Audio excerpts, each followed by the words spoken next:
My boyfriend's little brother moved in after their parents were arrested, and I'm doing my best to understand, but his unsettling behavior is making me feel unsafe in my own home, and my boyfriend says I'm overreacting. I, 23 female, have been with my boyfriend, 26 male, for almost 3 years, and we live together. Recently, his parents were arrested. I'd rather not go into the details, and as a result, his little brother, 11 male, has had to move in with us.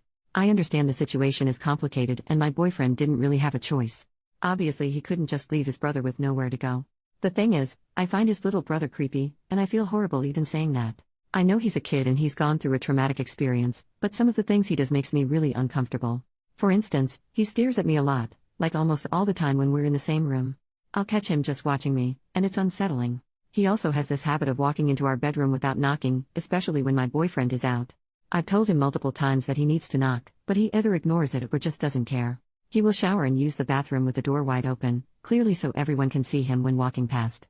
Even though I have told him he needs to keep the door closed when he's in there. One time, I had just gotten out of the shower and was in my towel when I walked into the bedroom, and he was just standing there, staring at me.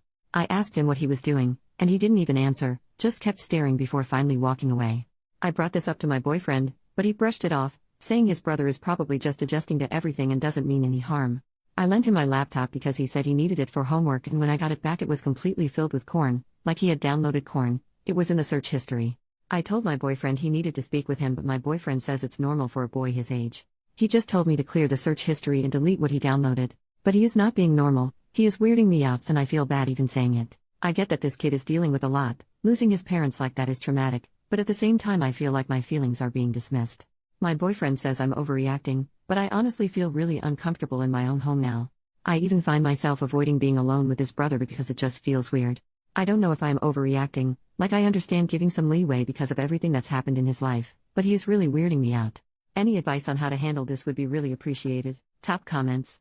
Commenter number 1. This kid has serious issues and needs to be in therapy. Like now, this is way beyond what you should be getting advice online for. It's super concerning that your boyfriend isn't taking it seriously and is dismissing your feelings. He's undoubtedly feeling really overwhelmed right now, but that's no reason to put so much of this on you.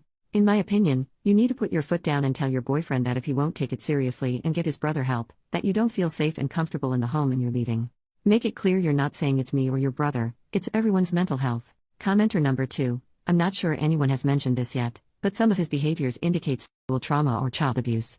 Being hypersexual, doing age-inappropriate things, not understanding physical boundaries, and seeking corn at 11 years of age are all indicators that this child has witnessed, experienced, or been exposed to things that were inappropriate.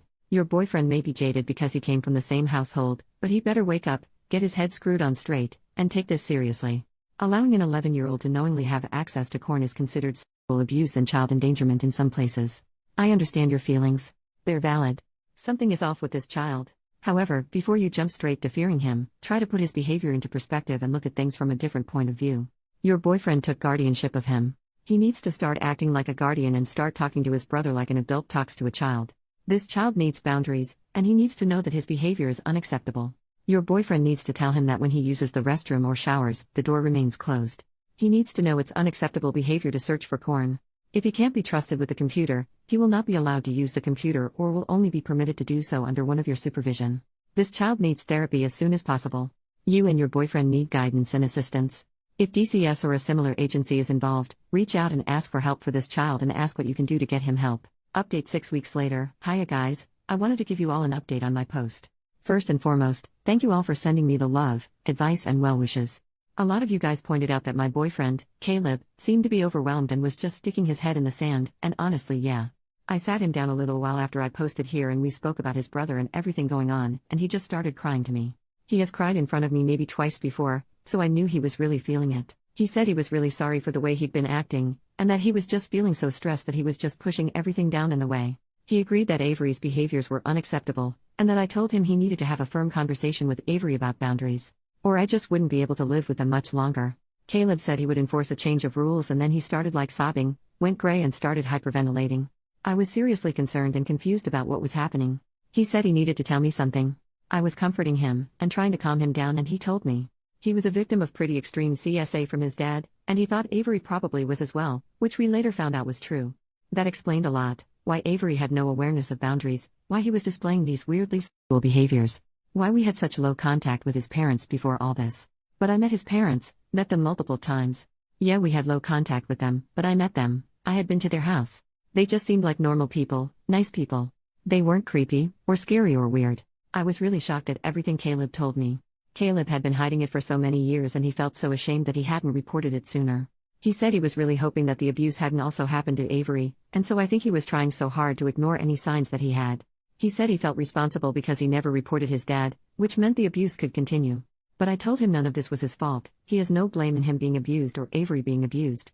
We sought advice on what to do. We reported what Caleb had said to the police and to social services. Both Avery and Caleb were interviewed, but we haven't heard much back from the police about anything that might happen next. They said it could be a long process if they managed to bring any charges at all. Social services started giving us some more support. Avery has been behaving a lot better since. He's been listening to boundaries more.